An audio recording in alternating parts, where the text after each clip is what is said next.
Phil Hellmuth is looking down on Queen 6 suited. Pre-flop has already built a decent-sized pot, and we end up heads up with Phil Hellmuth against Ferdinand's ace-jack. Stacks are deep, they are chatting, but both know this is a spot where one big pot can flip the session. The flop comes paired rainbow. Ferdinand checks from out of position with what looks, on the surface, like top pair top kicker on a paired board.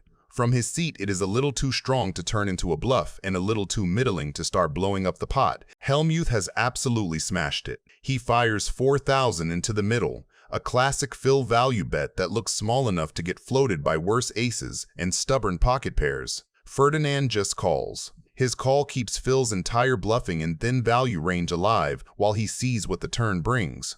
At this point, Phil is miles ahead, but the pot is already big enough that one card can flip everything. The turn is the 7 of clubs, and now the backdoor club flush is open. Ferdinand checks a second time, which from Phil's point of view is very comforting. When ace-jack or ace-king does not raise on this turn, it starts to look a lot like a pot-controlled one-pair hand or some give-ups that floated the flop. Hellmuth continues for 12,000. That sizing screams, I still have it. He is charging flush draws, extracting value from any ace, and making life miserable for pocket pairs that refuse to believe him on the flop. Ferdinand thinks, and again just calls. He cannot love it, but with ace-jack he beats all the bluffs and every worse ace that Phil is capable of barreling. The river is the ace of hearts, and that card rewrites the script. Ferdinand, who has been in check and call mode on flop and turn, now suddenly leads for 18,500. Cannon bets. I was waiting for that. That river bet is sneaky and brutal. From Ferdinand's side, it makes perfect sense. When the ace pairs, every queen in Phil's range is going to feel invincible. Is this even possible? I was thinking he was going to pay off 50,000 drawing to 2 outs. It was so sweet. Pot, and I was going to bet 30 on the end, and he was going to call me with his ace-10 or whatever. Oh, come on. Are you serious? I mean, can this just keep happening to me? It's like, you got an ace, Bus? 18-5, you'll see what I got. You called a pot size. What do you got? I got a queen. Phil calls. No stops today in the bus. The loose cannon has ace-king offsuit. Hellmuth opens light with ace-9, a classic, let me see some flops in position against the amateur-type raise. Just a hand, you're going to give it all back to me. From Ferdinand's seat, this is as clean as it gets. Top pair, top kicker on a board where Phil has every worse king and every pocket pair from 10s down that might not believe him. When Phil leads 7,000 into 15, it is classic Hellmuth. He does not trust Ferdinand to bet his hand, so he takes control himself. Folding ace-king here would be absurd, and raising would just let Phil play perfectly against him. Ferdinand takes the route every value hand should take versus Phil's small bet. He just calls and keeps in all the worse hands that are already paying him. The turn is the 10 of spades, which is where the board quietly turns dangerous while looking safe enough to a recreational player. Straight draws complete for hands like Queen-Jack, and Phil can absolutely have those in his calling range pre-flop. Phil fires again, this time 15,000. From Ferdinand's point of view, ace-king is still way too strong to fold. He beats every single king that Phil would play this way, loses only to sets, 2-pair, and the occasional Queen-Jack, and Phil has shown he is capable of barreling with worse. The river pairs the 9. It looks like a brick to the untrained eye. The obvious draws either already got there on the turn or missed completely. 27. I don't know if I can let this go, Phil. That line is heavily weighted to strong value, but Ferdinand is not building ranges in his head. He is thinking, I have top pair top kicker. I cannot just fold to this guy. Bobby calls. Phil has... 3 nines. That's pretty unlucky. Daniel Negreanu kicks things off with Queen-Jack offsuit. He is raised to $2,800, but is up against Tony G with Ace-King offsuit. Action folds over to Tony G, who makes the call. 2 strong hands going into the flop. Queen-6-Jack. King of the world. Check by Tony G. Tony G's missed. Daniel's going to fire with top 2. Bets 5,500. Tony G knows Negreanu would bet this flop even if he had nothing. but he decides not to go for a semi-bluff raise, and instead, he floats, letting Daniel tell his tale while he quietly waits for something on the turn. Tony has 2 overcards, even though they're no good. He's really only looking for a 10 to make a gut shot. There it is. Tony G tries to keep a poker face as he just hit his straight. He knows Daniel Negreanu is the best of all time at reading people. This is a critical moment to let Daniel continue building the pot. He checks, letting Daniel think 2-pair is the best hand here. Tony is in total control right now, patiently waiting for the right time to make his next raise get called. Daniel bets 14 grand. A raise to 50,000 by Tony G. A quick raise of 50,000. Tony's the kind of player that could be doing this with a worse 2-pair. He could be doing it with a draw.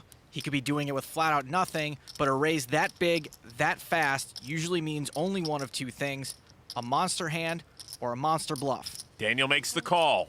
Tony using his hand to keep his mouth closed because it's probably watering right now. The river gives Daniel a full house. These two have been playing against each other at the highest level for 3 decades. Tony checks. Negreanu knows Tony has a straight, as you will see in his prediction at the end. He's not worried about being beaten here. He's just doing the math now. What's the number Tony G can't resist calling here? Bet 80.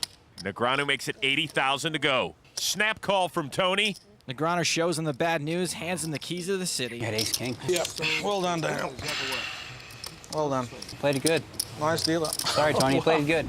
Daniel Negreanu looks down to King 10 offsuit, a hand with decent equity in a 4-way pot. Against him is Elizabeth Houston, who opens to a Queen Jack offsuit. Let's see who will the poker gods bless this time. See that? Cheap flop.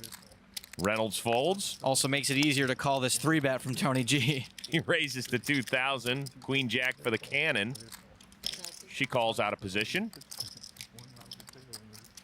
So does Daniel. And like that, Williams built himself his own little pot odds. He calls 2. 4-person party to the flop.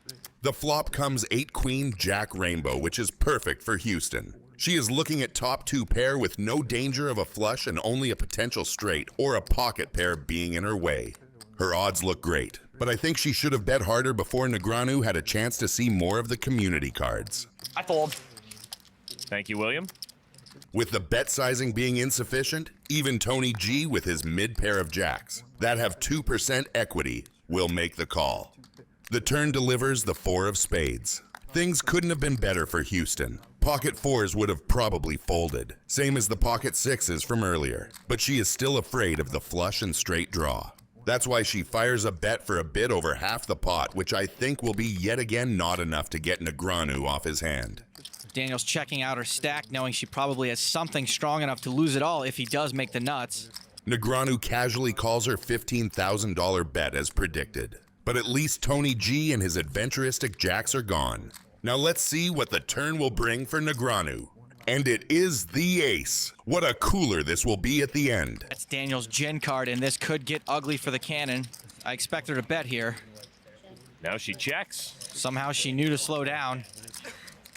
Daniel's got the nuts. Let's see how much he thinks she'll pay off.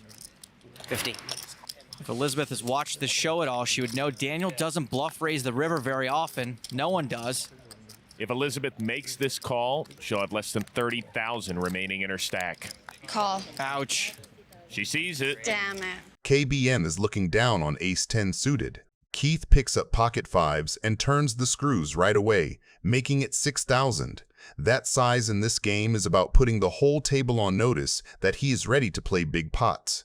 KBM decides to take the spot.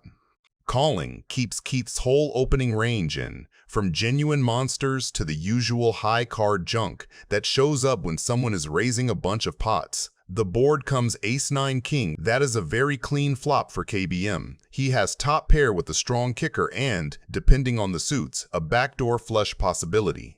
Checking his entire range here makes sense. He lets Keith tell the first part of the story. Keith obliges with a small continuation bet. With this board, he can credibly represent everything from big aces and kings to overpairs. KBM just calls. Raising would blow weaker hands out of the pot and isolate him against better aces and sets. The turn brings the 5, the dream card for Keith, but also a potential nightmare card nobody sees coming. His underpair instantly becomes a set, while from KBM's perspective, he is now one step closer to the nut flush. KBM checks once more, keeping his range capped around one pair and the occasional slow play.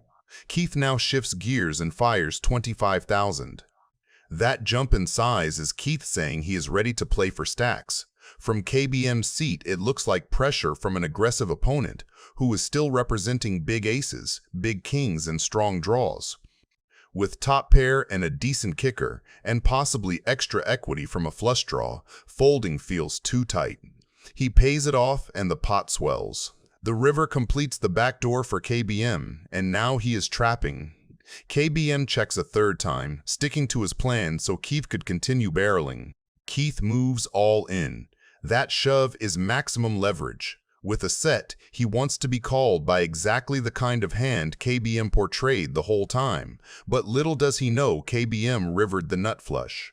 Wow, look at that! That is insane. I think that's the biggest pot of the night. Doug Polk kicks things off with 7-5 suited. His stack is huge compared to most people on the table, so he can freely fish for a straight or a flush here. 6 raises to 7. Whoa.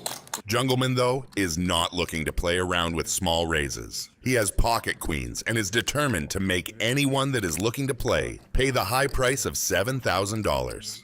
Now that everyone but Doug Polk has folded and it is his turn to act, what do you think his next move will be? How much we got here, Jungle?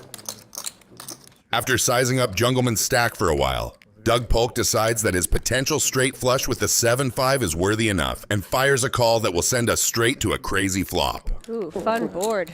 If it's a split pot, Double gut shot for Doug. You move your hands in the way. The rainbow flop discourages Doug Polk a bit. He opens with a check, which sends Jungleman into bet mode, and he shoots a $5,000 bet. To which, after some pretend sizing up, Doug decides to call once again. Despite the turn improving his straight flush draw, Doug Polk decides to wait it out and checks. To which, as if by a clockwork, Jungleman and his pair of queens go on the offensive. He fires almost a pot bet worth $21,500. Now everything is on Doug Polk and his belief in at least hitting the straight. I might sound a bit like a fish, but I am definitely folding it right here. What about you? Do it, Doug. Do it. I think he will, is my guess. Fold equity available, double gutter plus flush draw, 7 high out of position. All in. Yeah. much? It's your stack. All of them.